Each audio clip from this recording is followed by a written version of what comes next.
So when it comes to chocolate chip cookies, I have little, if any, self-control. My blood type is B, which is short for Betty Crocker. And man, when somebody puts a warm chocolate chip cookie in front of me, it is about impossible for me to say no to it. Now, I don't know what your cookie is, but I know that you have one. We all have one. And whatever it is, there is something that when it's offered to you, more often than not, you're gonna say yes to it. We all have that thing in our life, right? And so what I want you to do this morning, I need a little crowd participation. I need a little help this morning. I'm not giving out cookies, so don't raise your hand if you think that's what we're doing, sorry. But what I need you to do real quick is just take a second and share with somebody sitting nearby what's that thing for you that you have a hard time saying no to. Take a minute and do that right now.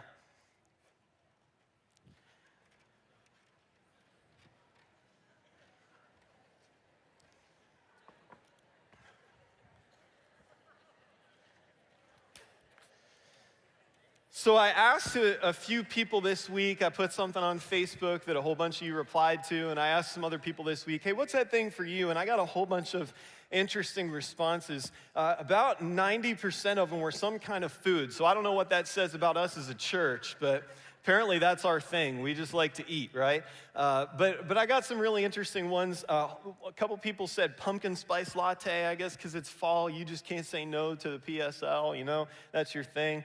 Somebody kind of ashamedly said Taco Bell, and I said, don't be ashamed of that. Taco Bell is a great American institution, and you should be proud to go there. That's a good thing. One of the best responses I ever heard to this question was somebody who said, British guys with British accents. I guess they just sound smarter or something. But listen, ladies, I don't know if you know this, but we won the war. We won the Revolutionary War. So American guys, that's where it's at, ladies, okay? Come on. So listen, I don't know what it is for you, but again, we've all got that thing. So in the 1960s, there was a professor from Stanford by the name of Walter Mischel who conducted an experiment that's come to be known as the marshmallow test. What he did was he gathered up some elementary age kids and he put them in a room and he said, I'm gonna leave you in here for 15 minutes, and in front of them he put a plate with a single marshmallow on it. And he told them, when I come back in 15 minutes, if that marshmallow is still there, I'll give you a second marshmallow. And I want to walk you through some of the results because they're fascinating and they reveal a lot. 2/3 of the kids just ate the marshmallow right away. They couldn't wait. And so they earned themselves the moniker instant gratifiers. The other third of the kids were able to exercise some self-control, and they left the marshmallow there, and when he came back, it's still there, so they got the second marshmallow, and they earned themselves the moniker high delayers. And what's even more interesting was this. 20 years after the initial experiment was conducted, he went back and he interviewed those children as adults, and what he found out was staggering. Of that third of the kids who were able to delay gratification, those high delayers, those third of the kids who were able to not eat the marshmallow, 100% of them had successful careers, graduated college, and stayed married for life. Not 50%, not 60%, 100% of them, 100% of them. And what's even more interesting was this. There was a side issue that they came across, and I want to read you a quote. He said, I researched trust in decision-making. I researched trust for adults and children. He said, trust is a tremendous issue. Therefore, in the marshmallow test, the first thing we do is make sure the researcher is someone who's extremely familiar to the child. In other words, if the child doesn't trust the person that's making the promise to them, then they're not gonna expect that they're gonna deliver, and they're just gonna eat the marshmallow right away and not even expect that there would be a second marshmallow. Here's what we learned from this test, though. We learned that there's a direct correlation between delaying gratification and experiencing success in your personal life. Those things are very closely related, and trust is a huge issue in whether or not you choose to do that or not. So hold on to that thought, okay? Today we're gonna be in Matthew chapter 4. If you have a Bible, go ahead and open up there. We're wrapping up our series that we've been in for a few weeks out of the book of Proverbs. We're gonna start in Matthew today. Matthew chapter 4, starting in verse 1. If you're ready with that, we'll put it on the screen for you too. Let's dive in. Here we go. It says, then Jesus was led by the Spirit into the wilderness to be tempted by the devil. So that's the whole purpose for him going into the wilderness. He went there to be tempted. After fasting for 40 days and 40 nights, he was hungry. Obviously, you don't eat for weeks. You're going to be hungry. And so the tempter came to him, and he said, hey, if you're the Son of God, tell these stones to become bread. And Jesus answered, "It is written, man shall not live on bread alone, but on every word that comes from the mouth of God." And then the devil took him to the holy city and had him stand on the highest point of the temple. "If you're the Son of God," he said, "throw yourself down, for it is written, he will command his angels concerning you, and they will lift you up in their hands so that you will not strike your foot against a stone." And Jesus answered him, "It is also written, do not put the Lord your God to the test." Well, again, the devil took him to a very high mountain and showed him all the kingdoms of the world and all of their splendor. "All this I'll give you," he said, "if you will bow down and worship me." And Jesus said to him, "Away from me, Satan, for it is written, worship the Lord your God and serve him only." And then the devil left him and angels came and attended him. So a little context here. This happens right on the heels of Jesus' baptism in the Jordan River. He heads out into the Judean wilderness, and for the next several weeks, he's gonna fast and he's gonna pray and he's gonna prepare himself for what's about to be a 3-year ministry and a 3-year march toward the cross. And on the heels of that fast, that time in the wilderness alone, Satan shows up and he begins to offer Jesus food and wealth and power. And in the midst of all this, Jesus somehow resists. He's able to restrain himself. He says no to these temptations. And you know what's really interesting that didn't strike me until recently was this happens at the end of Jesus' fast. It's already over. So he could have had something to eat and it would have been fine. There's no reason he couldn't have. But still, even despite that, he's able to resist. And so my question when I read that story is, how'd he do it? How was he able to resist that kind of temptation in that kind of moment, to show such resolve? And I can answer that question. I'll say it this way. He was able to resist because he was full of the Father's love. He had all he needed and all he wanted in life, and it was found in that. And I would say it was found in 2 words. Jesus was rich in acceptance and in significance. He was rich in acceptance and significance. Now, most people who break down Matthew chapter 4 in sermons or in writing, they'll tell you that the weapon that Jesus chose to battle temptation in that moment was crucial, and I agree, because every time Satan tempted Jesus, how did Jesus respond?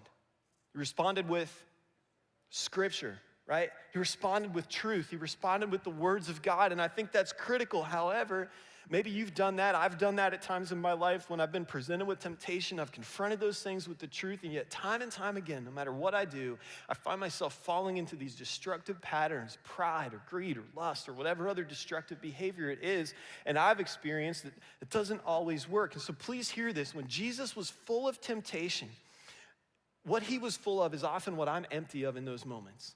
And maybe you felt that too, and that is this. He believed that he was genuinely accepted by the Father, and he believed that his significance was wrapped up in who God said he was, who God said he was. So imagine this. What would it look like to go into battle with temptation, knowing that you're completely accepted and that your significance is rooted in who God says you are? I want to give you a visual for this. I came across this video recently. These 2 girls jousting at one of these bounce houses, and after the girl on the left makes quick work out of her sister, she sets her sights on her little brother. Boom! Just a little guy. Poor guy can't even walk. He never saw it coming, right? Now we assess that and we think, that girl's gonna be one of 2 things. She's either gonna be the CEO of a Fortune 500 company or a serial killer. There's no in between, right? Well, I show you that video to ask you this question. How great would it be if we could take some of our bad habits, if we could take some of those temptations, those vices, or those guilty pleasures, and we could do that to them? We could just make them disappear with one swoop of our hand, the cussing habit, or the overspending habit, or the overeating habit, or the gossip habit, the smoking, whatever it is you want to kick. If you could just take that thing and with one swoop of your hands, you could just, boom, just knock it out. Wouldn't that be great? But we know it doesn't work that way, right? We know that it's not always that easy. I don't know about you, but I know this is true in my life, that even if I have a victory over temptation, even if I'm able to resist something in one moment, I've got such a history of falling to temptation. I've got such a history of giving in that Satan loves to bring up. He loves to bring to the forefront of my mind that even if I experience a victory before the day's over, I'm feeling defeated all over again. You ever felt that way? You ever experienced that? Well, if you have, I want you to know that you're in good company, because I've been there and you're in a room full of people who've been there too. We've been there right where you are, if that's how you're feeling today. And what I want you to know this morning, if you take one thing out of this, if you walk away today with one thing and your strategy to help you reshape how you're gonna fight against temptation, this is what I want you to understand about self-control. Are you ready? The key to self-control is not to stop doing the wrong things. It's to start believing the right things. We say that again. The key to temptation is not to stop doing the wrong things. It's to start believing the right things. Believing the right things will help us to begin to behave in the right way. That's the beginning, and Jesus modeled this for us. Please don't miss this. Before he goes into the desert for 40 days, right, to fast and to pray, he's baptized. And at his baptism in the Jordan River, God says this. He says, "This is my dearly loved son who brings me great joy." Those are the words that Jesus heard his Father say about him. Friends, those are incredible words of acceptance and significance. Jesus believed that his Father loved him like that. And because of that, it allowed Jesus to identify himself and to introduce himself to the world in a very unique and profound way. And it allowed him to have the strength to resist that temptation that came his way. Now, we call these things the I am statements of Jesus. The way he introduced himself to us, these are the I am statements. And he said things like this. He said, "I am the resurrection and the life. I am the light of the world. I am the good shepherd. I am the gate." Right? These are very profound statements, but one of the things I love about Jesus is this. Anytime he received love from the Father, he didn't hoard it. He didn't stockpile it. He didn't keep it, but he immediately and freely gave it away. He turned around and he handed it right back out to other people, and that's how the I am statements of Jesus turned into the you are statements of Jesus. So here's what Jesus says about you. He says, "You are a city on a hill. You are a royal priesthood." And this is my favorite. He says, "You are a chosen and cherished son or daughter of the King." And if we can begin to believe that, if we can begin to believe those things about the Father, that he loves us in the same way that he loves Jesus, I think we'll begin to behave in the same way that Jesus behaved, because he wasn't an instant gratifier. He was a high delayer. He was a high delayer. He understood what the Father had promised, and he trusted the Father to deliver. That's why Jesus said to us, "I've come that you could have life and have it to the full." And I want you to know that the only reason that you don't experience life to the full is because sin empties you of that life. It robs you of that life. It strips it away. And when we give in to temptation, that's what we're doing, is we're emptying ourselves of that life. And instead, we go looking for something else to fill this void that's left in our life because we gave in. And you've experienced this. Everything Satan offers seems so appealing. It seems so good in the moment. It seems so right. It seems like the thing that we want or the thing that we need has finally come along. But the only problem is, all that giving into temptation does is feed the sin appetite in our lives, and it doesn't truly feed our souls. And we're left feeling empty.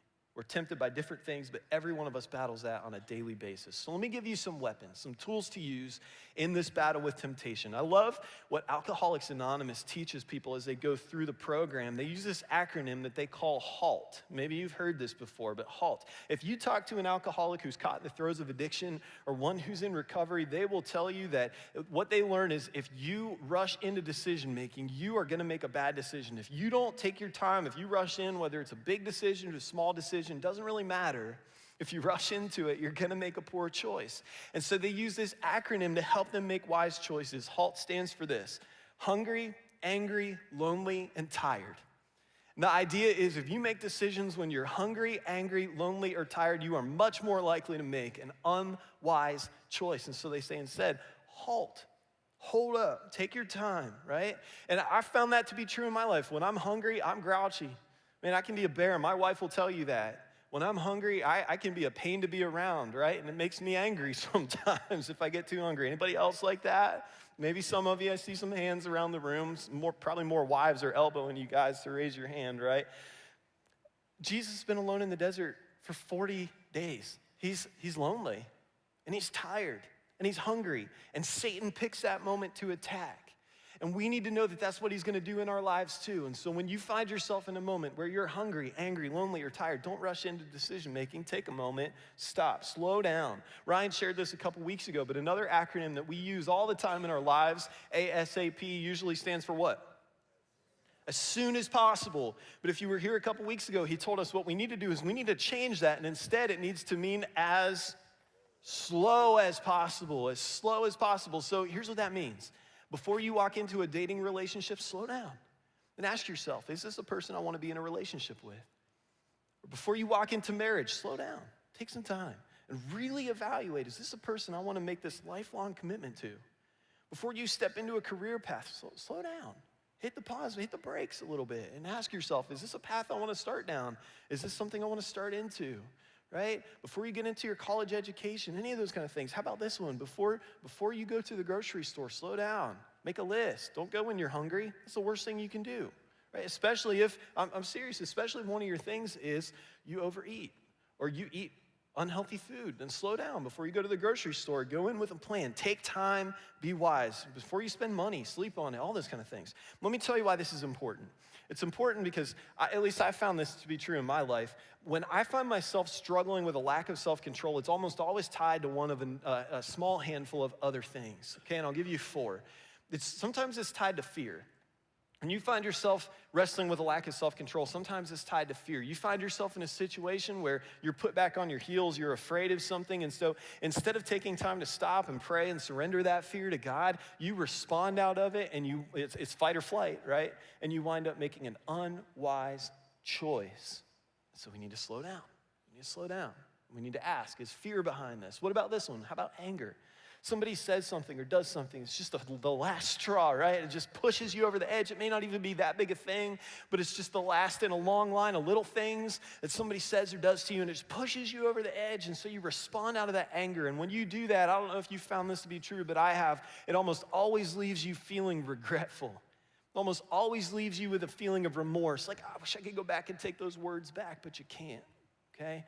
Somebody I heard say this years ago, words are like toothpaste. Once they're out there, you can't put them back in the tube, and that's how it works. So when you respond out of anger, you say things you regret, so you need to slow down. You need to pump the brakes. You need to take time to de-escalate, right? Or how about this one? How about guilt? You've already failed so many times, and so you think, man, what's the point of even trying? I might as well just get it. So you throw your hands up, and you continue down this road of destructive behavior and patterns in your life. Or how about envy? Maybe you spend so much time, so much energy, so many of your resources just trying to keep up with the Joneses. You look around and you see things other people have, and you want that, and so that's what you're after, and envy just fuels you. It just fuels you. It fuels the decisions that you make. And so instead, what you need to do is you need to recognize that that's going to land you in a place where your relationships with other people and your relationship with God become unhealthy because you're just constantly consumed in your envy of others. And you know what? Every one of those things, whether it's guilt or anger or fear or envy, whatever it is, those are all like fruit that grow from the same tree. And that tree is discontentment. There's something in your life that you're discontent with. There's something in your life that you're just not happy with. You're dissatisfied. And maybe what began as a small thing has just grown into a bigger and bigger thing, right? And it's led you down this path of poor choices and bad decisions and unhealthy actions. And now you just have this overwhelming sense of defeat, and you don't know how to get rid of it. It's like a sickness that you don't know how to treat. Proverbs 25:28 says it this way. It says, like a city whose walls are broken through is a person who lacks self-control. Like a city whose walls are broken, like a defenseless city, like a city that has no way to guard itself against the enemy. That is like a person who lacks self-control. And some of you can relate to that because that's how you feel when we talk about this subject. You feel broken down, you feel defeated, you're feeling defenseless. But let me give you some good news this morning. I've said this before, I'm gonna say it again. The good news is you are not the only one. You are not alone in this, right? Every one of us at one time or another have been in that place, and many of us in the room today, we're in that place right now. And Paul, who wrote most of the New Testament, had some encouraging words to offer you on this subject because he had been there too. See, before Paul became a Christian, he was a leader in his community. He had a lot of power. He had a lot of authority and a lot of influence. He was a very wealthy individual. And when he experienced the call of God in his life, he gave all that up. He walked away from it. And so Paul now is somebody who can look back on all the things he had. He lived a wealthy lifestyle. He had everything he could ever want in the world's eyes, right? And he gave it all up. And so I'm sure he got the question all the time, Paul, how are you able to be so content? Looking back and seeing what you had, knowing you don't have it anymore. And here's the advice that he gives us in Philippians chapter 4. He said, I've learned the secret of being content in any and every situation, whether well-fed or hungry, whether living in plenty or in want. He said, this is what it comes down to. He said, I can do all this, not from my own strength, not from my own resources, not from my own attitude, not from my own actions. He said, I can do all this through what? Through him who gives me strength. The strength to be content, it doesn't come from me. It comes from the Father. The strength to be happy, to find joy in this life, it doesn't come from me. It doesn't come from within me. It comes from the Father. That's what Paul says. And you got to know that as followers of Jesus, we are rich in the Father's love. Right now, today, we have all that we need. You have all you could ever want. All the strength that you need to battle temptation comes from knowing that. And when it comes to making decisions, what that means is don't feel pressure, because the Father is not pressuring you. Instead, you need to know that he wants to give you the strength you need to make wise choices, and he is in your corner cheering you on. He is cheering for you. So what I want to do in just a few short minutes is I want to give you a strategy for how to fight against temptation. I want you to walk out of here today with some action steps. So I'm going to really quickly give you 7 ways to grow and develop in self-control. Here's 7 things you can put to use in your life. You can put these into practice today, okay? And we'll do this quickly. Number 1, know your weaknesses. Know your weaknesses. Do you know where you're vulnerable? Because Satan does. And that's where his point of attack begins, right? Whatever that thing is for you, even if it's a little thing, even if it's something you laugh about, Satan knows what it is for you. And that's where he's gonna strip your feeling of control in your life. And he's gonna take that from you and he's gonna own it, right? His point of attack will begin there. Remember the verse in Proverbs? Like a city whose walls are broken through is a person who lacks self-control. Satan knows where your walls are weak. He knows where you're vulnerable. So you've got to be self-aware and you've got to know your weaknesses. And then when you do, number 2, you've got to remove temptations. You've got to remove those. If you know you're vulnerable in some area of your life, don't put yourself in a position where you're going to be easily tempted. If you struggle with drinking, don't go to a bar. If you struggle with eating food that's not healthy for you, then don't go to McDonald's. You're not going to get a salad. When you go to the grocery store, take a list. If you struggle with spending, get on a budget and stick to it, right? You got to remove temptations from your life, because when you put yourself in places to be easily tempted, you're setting yourself up to fail every single time. Here's the beautiful thing. If you will do this, if you'll work to remove temptations from your life, God will honor that effort. In 1 Corinthians 10, we read these words. Paul writes, "No temptation has seized you except what is common to man." In other words, you will never experience a temptation that plenty of other people haven't experienced. And in the moment, it may feel like you're the only one, but listen to me, plenty of other people have felt what you feel in that moment of temptation. But he goes on and he says, God is faithful and he will not let you be tempted beyond what you can bear. But when you are tempted, he will also provide a way out of it so that you can endure it.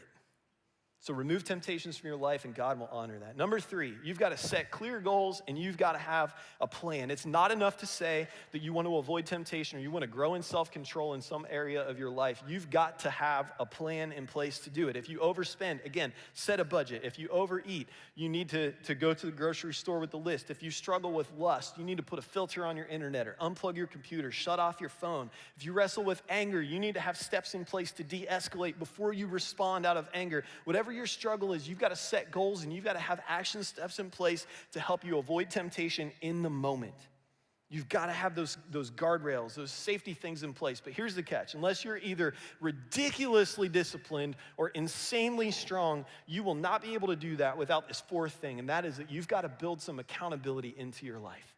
You've got to build accountability into your life. You've got to confide in someone who loves you. You've got to confide in someone who loves Jesus. You've got to confide in someone who you can trust, and they've got to be somebody who wants the best for you, okay? Find that person and confide in them and give them permission to ask you questions that are difficult, maybe questions that are even uncomfortable, and then you've got to commit to answer honestly. You've got to commit to respond honestly to those people. Something powerful happens when we welcome accountability in our lives. James chapter 5 says it this way. Confess your sins to each other and pray for each other so that you may be healed. There's something powerful that happens when we're honest with each other and when we allow each other to support us. And so you need someone to walk with you and help you steer clear of temptation. Number 5, you've got to create some new habits. Remember that the key to self-control isn't to stop doing the wrong things, it's to start believing the right things. And if you're gonna start to do differently, you have to first start to think differently. That's how it works. Romans chapter 12. It says, don't conform to the pattern of this world. Don't do everything that everybody else does, but be transformed by the renewing of your mind. That's where we have to start. And changing your way of thinking is directly related to changing your way of doing. So you have to reprogram those thought processes to avoid temptations. And as you do, number 6, you've got to celebrate victories, even small ones. Because here's the deal. Satan is going to beat you up over every little failure. He is gonna beat you up over every little defeat. And the best way to combat that is to give yourself permission to celebrate those victories. Take time every day to celebrate the temptations that you avoided. Take time every day to celebrate those moments when you said no, when you would have said yes before, or when it would have been easy to say yes, or when it would have made you maybe happier in the moment to say yes, but you knew it wasn't wise, you knew it wasn't right, you knew it was sinful, and so you said no. Celebrate those things and thank God for the strength that he gave you, Philippians chapter 4, right? Thank God for the strength that he gave you to resist those temptations and celebrate those things. But then here's the last thing, number 7. You also have to be able to do this. You have to be able to forgive yourself and move forward. Because not every moment of every day is gonna be a victory. You're still gonna have moments where you struggle. You're still gonna have moments where it's hard. And in those moments, you already know Satan's gonna pile on and you can't do it too. I found this to be true in my life. Maybe you have, that I hold my sin against me long after God's already forgiven me for it. Anybody else feel that? And so we have to give ourselves permission to move forward. We have to forgive ourselves and trust that God's forgiveness is true. That's a promise he'll deliver on. So there you go, 7 things. Here's why this is so important. It's important because, yes, it's true that there's a voice of God, just like Jesus heard at his baptism when he said, "This is my son who gives me great joy." And God says that about, "This is my son, this is my daughter. They give me great joy." At the same time, there's another voice that's gonna whisper things to you like this, just like this voice is whispered in my life. "Jimmy, you're not smart enough. You're not good enough. You're not talented, and you're not athletic enough. You're not handsome," whatever it is. Like, there's this voice just whispers things to us all the time, and you've heard that voice in your life just constantly trying to drag you on. It's that same voice that's told you all through your life, the thing that the world's offering you, you better say yes to it or you're gonna miss out. Because God doesn't know what he's talking about, right? He doesn't want what's best for you. That's what this voice tells us all the time. And we have to put these guardrails in our life so that when we hear that voice, we can resist it. Now, sin leads to shame. And shame is that voice that says there's no hope for you. Shame is that voice that says you've gone too far, that says you can't be loved and you won't be loved. And you've got to know that that is the opposite of the Father's voice. You have to be able to tell the difference between those. And when you begin to believe that the God of the universe doesn't love you, it is downright scary what you'll do and the things that you'll say and the lengths you'll go to fill the void of that love quotient that God has wired into you. But here's something that's true. Satan knows your name, but he calls you by your failure. But Jesus knows your failure, and he calls you by your name. He knows your sin. He knows your struggle, and he calls you by your name. I want to read you a story that illustrates that, and then we're going to be done. The story goes like this. A small house was simple but adequate. It consisted of one large room on a dusty street. Its red-tiled roof was one of many in this poor neighborhood on the outskirts of a Brazilian village. It's a small home, but a comfortable home, and Maria and her daughter Christina had done what they could to add color to the gray walls and warmth to the dirt floor. The furnishings were modest: an old calendar, a crucifix, a faded photograph, 2 basins of water, and 2 small mats to sleep on. You see, Maria's husband died when Christina was an infant. And though Maria's job as a maid afforded few luxuries, it was reliable and it did provide food for the 2 of them. Now at 15, Christina was old enough to get a job and help out. Some say she got her independent streak from her mother. She was a beautiful young woman who filled every room she entered with laughter. She had that rare magic that made every person feel like a king or queen just by being near her. Christina spoke often of going to the city. She dreamed of trading her dusty neighborhood for exciting avenues and city life. But just the thought of it horrified her mother. Maria would remind Christina, "People don't know you there. Jobs are scarce there. Life is cruel there." You see, Maria knew exactly what her daughter would have to do for a living. And that's why her heart broke when she awoke one morning to find her daughter's bed empty. Maria immediately threw some clothes in a bag and gathered up all of her money and ran out of the house. And on her way to the bus stop, she stopped at a drugstore and sat in the photograph booth. She closed the curtain and spent all she could on photos of herself. With her bag full of black and white photos, Maria boarded the bus for Rio de Janeiro to search for her daughter among the 15 million residents of that big city. Now, Maria knew Christina had no way of making money, and she also knew that her daughter was too stubborn to give up. When pride meets hunger, a human will do things that were before unthinkable. So Maria searched every bar and hotel and nightclub and brothel she could find, and in each place she left her picture taped to the bathroom mirror, tacked to the bulletin board, or fastened in the corner of a photo booth. And on the back of each picture, she wrote a simple note. Now, it wasn't long before her money in the pictures ran out, and the weary mother wept as the bus began its long journey back to her small village. Well, a few years passed, and Christina descended the stairs of a hotel. Her young face had aged, her brown eyes no longer danced with youth, but spoke of pain and fear. Her laughter had been silenced, and her dream had become a nightmare. 1,000 times over, she had longed to trade these countless beds for her secure mat on the floor of her dusty home next to her mom, yet the village, in too many ways, was too far away. As she reached the bottom of the stairs, her eyes noticed a familiar face. She looked again, and there on the mirror was a small picture of her mom. Christina's eyes burned as she teared up, and her throat tightened as she walked across the room and removed the small photo from the wall. She kissed the picture, and then she turned it over, and written on the back was a simple note. Maria had written, "Honey, it doesn't matter what you've done or what you've become. Just come home." So she did. Now, friends, different temptations pull us in different directions, but the one thing they always do is they steer us away from home. They steer us away from the Father. It leads us away from the safety and security and love of our Heavenly Father who cares for us so much. Every one of us has this vulnerable area where we're weak. We know that, and we need to identify where that is, but we also need to know that God wants to help. But here's the truth. He can't do his best work in your life until you allow him to love you. So whatever you've said in your past, whatever you've done in your past, whatever it is that's led you down that road, today I want you to know you can come home. You can do that. The voice of the deceiver may be telling you you're a failure, but all the while God is over here and he's saying you're not a failure. You are not defined by your past. You are not defined by your sin. You are not defined by your failure. All those things that have drawn you, those don't define you anymore. He says, my grace defines you. My love defines you. My mercy defines you. I've redeemed you. I paid for all that stuff. It doesn't matter anymore. You're mine. Just come home. Just come home. The key to self-control isn't to stop doing the wrong things. It's to start believing the right things. And so I want you to know you're a dearly loved son. You're a dearly loved daughter. And whatever you've said or done, you bring God great joy. You can believe that. You can believe in the grace of God that says that despite all of your failure and all the temptation you've fallen to in the past, you're accepted by God and your significance is found in who he says you are. So I'm going to pray in just a second and we'll wrap up. But I just want to say this.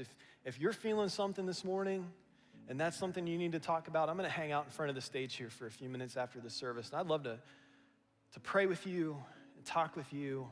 And there are plenty of other people here who would love to do the same thing. And we'd love to talk to you about what it looks like to come home. So let me pray for you. God, I am so grateful that your love is beyond what I understand. Because in my human nature and in my understanding, it's pretty easy to burn bridges, but yet somehow you're able to still love us despite anything that we say or do to hurt you. Despite any temptation we fall to, your grace is greater. And so God, this morning, I'm praying for anybody in this room who just needs to feel your love today. God, we know that there's truth in there too, and we know that the truth is that you don't want us to continue to fall to temptation and just throw our hands up and say, it's okay, God still loves me. We know you want better for us because you don't want us to have that hurt in our lives. And you don't want us to experience that failure in our lives, that defeat. And so God, my prayer this morning is for wisdom. Would you give us the wisdom and the courage and the drive, the perseverance to withstand temptation, to do the wise thing when it's not easy. And God, to know and again, to remember that even in the moments where we fail, that you're cheering for us, you're in our corner, you're there to pick us up and dust us off, and you will give us the strength to push harder. God, we're so grateful for Jesus and what you did for us on the cross through him. That's the reason that we get forgiveness and grace. We're so thankful.